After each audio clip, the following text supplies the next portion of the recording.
జాతీయవాద జర్నలిజానికి అసలైన వేదిక నేషనలిస్ట్ హబ్ ని సబ్స్క్రైబ్ చేసుకోండి. నోటిఫికేషన్స్ కోసం బెల్ ఐకాన్ పై క్లిక్ చేయండి. నమస్తే, welcome to Nationalist hub. Iran అధ్యక్షుడు ఇబ్రహీం రైసీ మరణం తర్వాత ఇజ్రాయెల్ నిఘా సంస్థ మొస్సాద్ ప్రస్తుతం చర్చనీయాంశంగా మారింది.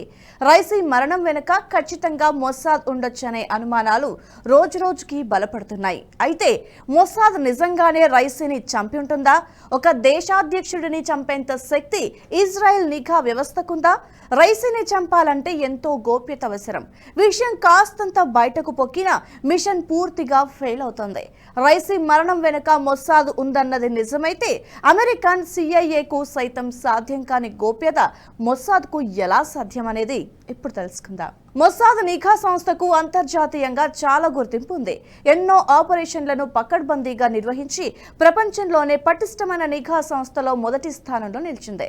అమెరికన్ సిఐఏ, రష్యా కేజీబీకి సైతం సాధ్యం కానంత గోప్యత మొస్సాద్కి సాధ్యమంటారు అంతర్జాతీయ నిపుణులు. Operation finale, rescuing Moroccan Jewry, the Mossad fight against Nazi scientist, the Mossad man in Damascus, the Mossad steals a fighter jet వంటి అతిపెద్ద ఆపరేషన్లను మొస్సాద్ నిర్వహించింది. వీటన్నింటిలో ఆపరేషన్ వ్రాత్ ఆఫ్ గాడ్ గురించి తెలుసుకుంటే మొస్సాద్ సామర్థ్యం ఎంతటితో అర్థమవుతోంది. 1972 సెప్టెంబర్లో పాలస్తీనా బిఎస్ఓ మిలిటెంట్లు 11 మంది ఇజ్రాయెల్ అథ్లెట్లను కిడ్నాప్ చేసి హత్య చేశారు. ఒలింపిక్స్ క్రీడా పోటీలకు వెళ్లిన అథ్లెట్ల హత్య విషయంలో జర్మనీ కూడా చూసే చూడనట్లుగా వదిలేసింది. దీనికి ప్రతీకారంగా ఈ కిడ్నాప్ లో పాల్గొన్న వారందరినీ అంతమొందించాలని మొస్సాద్ నిర్ణయించుకుంది. ఇందుకు సుదీర్ఘ పథక రచన చేసింది. మ్యూనిచ్ హత్య కేసులో ప్రధాన నిందితుడు పథక రచన చేసిన రెడ్ ప్రిన్స్ హసన్ సాలెం ను అంతమొందించడానికి ఇజ్రాయిల్ 3 మొస్సాద్ అధికారులని నియమించింది. వీరిలో ఒక మహిళ బీరుట్లో నివాసముంటూ హసన్ సాలెం ను హత్యకు పథకం రచించింది. 1979 జనవరి 22న ఈ టార్గెట్ ని పూర్తి చేసింది మొస్సాద్. కారు బాంబు పేల్చి హసన్ ను హతమార్చింది. ఇది యావత్ ప్రపంచాన్ని నివ్వెరపరిచింది.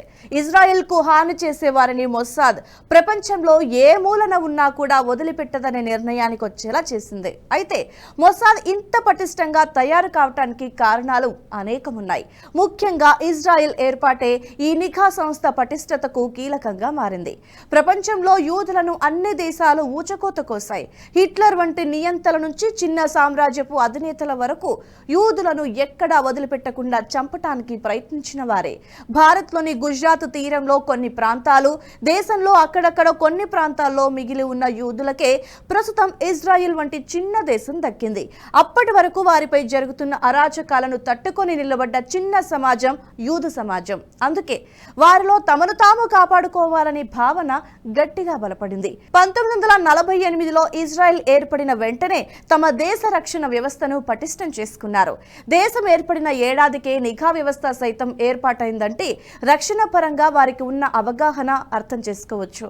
భారత్కు 1947లో స్వాతంత్ర్యం వచ్చినా 1968లో రీసెర్చ్ అండ్ అనాలిసిస్ వింగ్ ఏర్పాటైంది. అంటే దాదాపు 2 దశాబ్దాల తర్వాత మనం నిఘా వ్యవస్థ ఏర్పాటు చేసుకున్నాం. అప్పటికే 1962 భారత్ చైనాల మధ్య యుద్ధం కూడా జరిగింది. కానీ ఇజ్రాయెల్ మాత్రం రక్షణ పరంగా దేశం ఏర్పాటైన ఏడాదికే తన నిఘా వ్యవస్థను ఏర్పాటు చేసుకుంది. దీంతో పాటు మొస్సాద్లో పనిచేసే అధికారులకు పటిష్టమైన నిబంధనలను రూపొందించింది. తన నిఘా అధికారులకు గోప్యత విషయంలో కఠిన నిబంధనలను పొందుపరిచింది. ఇతర దేశాల నిఘా వ్యవస్థలకు, ఇజ్రాయెల్ నిఘా వ్యవస్థలకు గోప్యత విషయంలో ఈ నిబంధనలే చాలా దోహదం చేస్తున్నాయి. అమెరికన్ సిఐఏ అయినా, భారత నిఘా వ్యవస్థలో పనిచేసిన అధికారులైనా రిటైర్డ్ అయిన తర్వాత తాము పనిచేసిన మిషన్ల తాలూకు వివరాలను కొన్నిసార్లు వెల్లడిస్తూ ఉంటారు. పుస్తకాలు రాయటమో, బయట ప్రసంగాలు చేసే సమయంలోనో ఈ రహస్యాలను వెల్లడిస్తూ ఉంటారు. వారు వెల్లడించేవి గతంలో చేసిన ఆపరేషన్ తాలూకు వివరాలే అయినా క్షుణ్ణంగా పరిశీలిస్తే వారు ఆ ఆపరేషన్లను చేపట్టడానికి ఎటువంటి వ్యూహాలను అనుసరించారనే వాటి వివరాలు లభ్యమవుతాయి. దీంతో శత్రు దేశం అప్రమత్తమయ్యే అవకాశం ఉంది.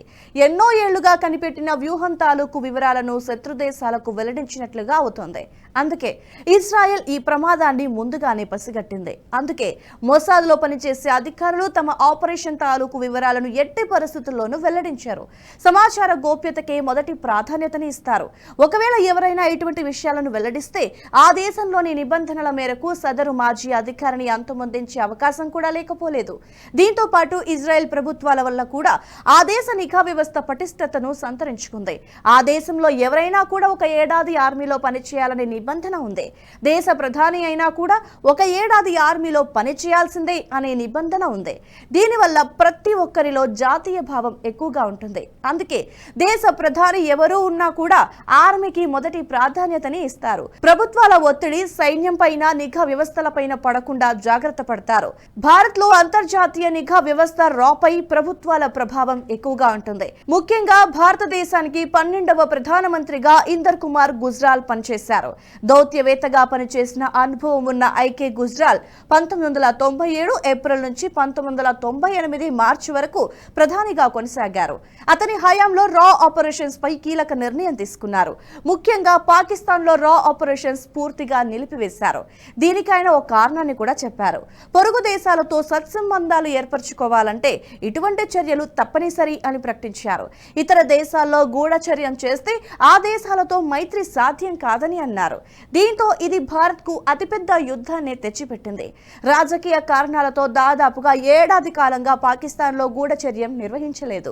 ఈ కారణంగా 1999లో కార్గిల్ యుద్ధం వచ్చింది. ఆ యుద్ధం జరిగిన తర్వాత కార్గిల్ రివ్యూ కమిటీలో ఈ అంశాన్ని కూడా పొందుపరిచారు.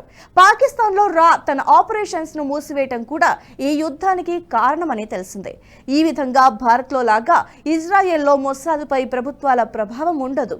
ఆ దేశంలో ఏ పార్టీ అధికారంలోకి వచ్చినా జాతీయవాదానికి తొలి మద్దతు ఉంటుంది. అంతేకాకుండా యుద్ధం మొదలైనా కూడా ప్రతిపక్షం అధికార పక్షానికి పూర్తి మద్దతును ప్రకటిస్తుంది. మొసాద్ పటిష్టంగా ఉండటానికి ఆ దేశ సమాజంలో ఉన్న జాతీయ భావంతో పాటు నిఘా వ్యవస్థలో అత్యంత కఠినమైన నిబంధనలే అత్యంత కీలకంగా మారాయి. అందుకే అమెరికన్ సిఐఏకు చెందిన రహస్యాలైనా అప్పుడప్పుడు బయటపడతాయి. కానీ మొసాద్ రహస్యాలు బయటపడటం దాదాపుగా అసాధ్యమనే చెప్పాలి. ఇరాన్ అణుపితామహుడిగా చెబుతున్న ఫక్రీజాదేను ఇజ్రాయెల్ నిఘా వ్యవస్థ మొసాద్ ఆర్టిఫిషియల్ ఇంటెలిజెన్స్ తో హత్య చేసి ప్రపంచాన్ని ఆశ్చర్యపరిచింది. ఆర్టిఫిషియల్ ఇంటెలిజెన్స్ తో నడిచే కారుకు అధునాతన బెల్జియం తయారీ తుపాకీ FN మ్యాగ్ను అమర్చింది. ఇది ఫక్రీజాదే కారును అడ్డుకుని వెంటనే కాల్పులు జరిపింది. బుల్లెట్ ప్రూఫ్ కారును సైతం ఛేదించుకుని ఈ బుల్లెట్లు దూసుకుపోయాయి. దీంతో ఫక్రీజాదే అక్కడికక్కడే మరణించాడు. ఈ హత్యతో ఇరాన్ అణుప్రయోగాలు చాలా వరకు నిలిచిపోయాయి. ఆ దేశం అనుకున్నట్లుగా అణ్వస్త్ర ఆయుధాల తయారీ ఆలస్యమైంది. ప్రస్తుతం మధ్యప్రాచ్యంలో ఇరాన్ ఇజ్రాయెల్ మధ్య ఉద్రిక్తతలు పెరిగిన నేపథ్యంలో ఇబ్రహీం రైసీ మరణం వెనుక కూడా ఇజ్రాయెల్ కు చెందిన నిఘా వ్యవస్థ మొసాద్ ఉందనే అనుమానాలు రోజు రోజుకి బలపడుతున్నాయి. అయితే దీని వెనుక మొసాద్ ఉందా అని నిర్ధారించడానికి సైతం ఎటువంటి ఆధారాలు దొరకనట్లుగా మొసాద్ తన ఆపరేషన్స్ నిర్వహిస్తోంది. చాలా మంది లేజర్ టెక్నాలజీని ఉపయోగించి ఈ ఆపరేషన్ చేపట్టి ఉంటుందని అనుమానిస్తున్నారు. కానీ దీనికి సంబంధించి మొసాద్ ప్రమేయం ఉన్నట్లుగా ఆధారాలు కనుగొనటం దాదాపుగా అసాధ్యమని చెప్పాలి. ఈ వీడియో మీకు నచ్చినట్టయితే లైక్ చేయండి, 10 మందికి షేర్ చేయండి. అలాగే కామెంట్ల రూపంలో మీ అభిప్రాయాలను మాతో పంచుకోండి. Nationalist hub group of channels ను సబ్స్క్రైబ్ చేసుకుని తెలుగునాట జాతీయవాద జర్నలిజాన్ని ప్రోత్సహించండి. ఈ వీడియో కింద ఉన్న బెల్ ఐకాన్ పై క్లిక్ చేయడం మర్చిపోవద్దు.